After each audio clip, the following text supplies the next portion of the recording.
Halo, assalamualaikum warahmatullahi wabarakatuh. Baiklah, kali ini kita akan mempelajari materi mengenai keanekaragaman hayati. Apa sih keanekaragaman hayati itu? Terus, kenapa sih kita harus mempelajari keanekaragaman hayati? Tonton terus video ini sampai habis ya. Keanekaragaman hayati sudah terlihat ya dari namanya, keanekaragaman dan hayati. Keanekaragaman sendiri berarti kan berbagai ragam atau berbagai macam. Hayati itu makhluk hidup atau organisme. Jadi keanekaragaman hayati adalah suatu keberagaman makhluk hidup yang didasarkan pada ciri-ciri yang dapat diketahui melalui observasi atau pengamatan. Indonesia terletak di daerah tropis sehingga memiliki keanekaragaman hayati yang tinggi. Nah, tingginya keanekaragaman hayati inilah yang membuat Indonesia dikenal sebagai negara mega biodiversitas. Coba sekarang kalian perhatikan tumbuhan ataupun hewan yang ada di sekitar lingkungan kalian. Nah, pasti setiap jenis tumbuhan dan hewan tersebut itu akan memiliki ciri-ciri tertentu yang berbeda. Nah, dari situ kita ketahui bahwa tidak ada makhluk hidup yang sama persis di dunia ini, sekalipun mereka berada dalam satu jenis. Nah, perbedaan pada setiap makhluk hidup inilah yang menjadi dasar dari konsep keanekaragaman hayati. Keanekaragaman hayati ini menunjukkan keseluruhan dari variasi gen, jenis, dan juga ekosistem di suatu daerah. Adanya keanekaragaman hayati ini itu disebabkan oleh dua faktor. Yang pertama ada faktor genetik. Faktor apa? Ya, faktor genetik ya. Jadi faktor genetik ini bersifat relatif konstan atau stabil pengaruhnya terhadap morfologi atau fenotip organisme. Jadi fenotip ini sifat yang tampak atau morfologi itu tadi. Kemudian yang kedua itu ada faktor luar. Jadi faktor luar ini relatif labil pengaruhnya terhadap morfologi fenotip organisme.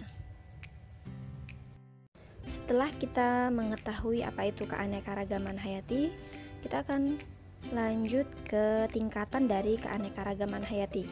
Jadi, secara garis besar, keanekaragaman hayati itu terbagi menjadi 3 tingkatan, yaitu yang pertama ada keanekaragaman hayati tingkat gen, kemudian ada keanekaragaman hayati tingkat jenis, dan keanekaragaman hayati tingkat ekosistem. Kita akan membahasnya satu persatu ya. Yang pertama yaitu keanekaragaman hayati tingkat gen.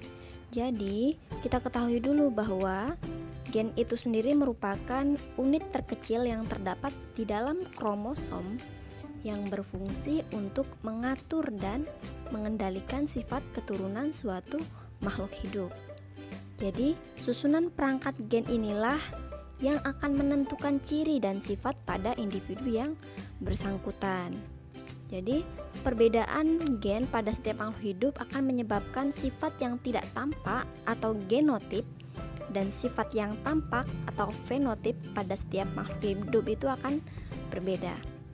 Nah, perbedaan susunan perangkat dasar gen setiap individu dalam satu spesies inilah yang akan mengakibatkan terjadinya keanekaragaman gen. Jadi, keanekaragaman gen ini merupakan keanekaragaman individu dalam satu jenis makhluk hidup. Ya, dia keanekaragaman dalam satu jenis ya.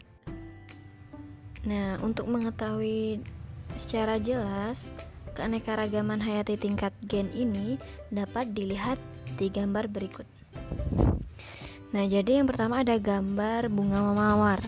Nah, jadi ini sama-sama satu jenis ya, satu jenis bunga mawar, tapi warna bunganya ini berbeda-beda.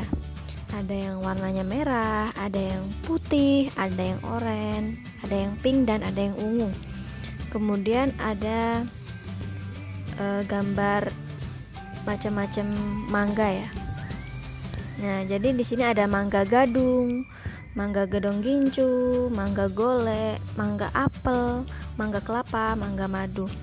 Nah, walaupun mereka ini berbeda, tapi mereka masih dalam satu jenis, yaitu dalam satu jenis mangga. Kemudian yang paling dekat dengan kita yang sering lihat sehari-hari sesama kita ya, manusia. Nah, jadi di sini ada yang kulitnya putih, ada yang kulitnya hitam, terus ada yang rambutnya lurus, rambutnya keriting gitu. Ada yang hidungnya mancung, ada yang mancung juga tapi ke dalam. Hehe. Enggak ya, bercanda kok. Nah, selanjutnya keanekaragaman hayati tingkat jenis. Jadi, keanekaragaman hayati tingkat jenis ini menunjukkan keanekaragaman yang terdapat pada berbagai jenis makhluk hidup dalam genus yang sama atau famili yang sama. Sebagai contoh, kita lihat gambar berikut.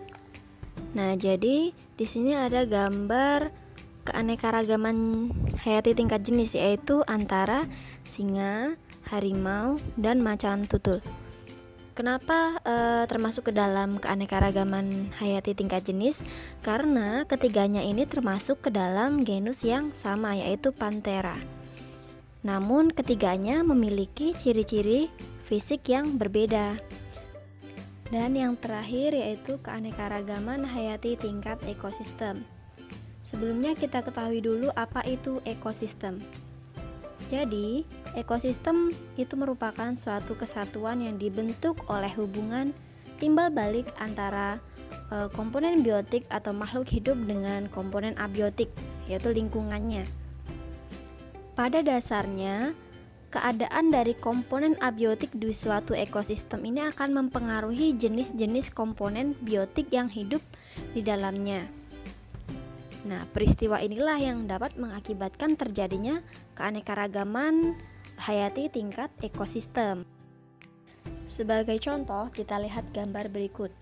Jadi ini ada keanekaragaman ekosistem antara ekosistem kebun dan ekosistem sawah. Di ekosistem kebun misalnya, ada tanaman jeruk. Di situ ada ditanam jeruk nipis, jeruk purut, jeruk bali.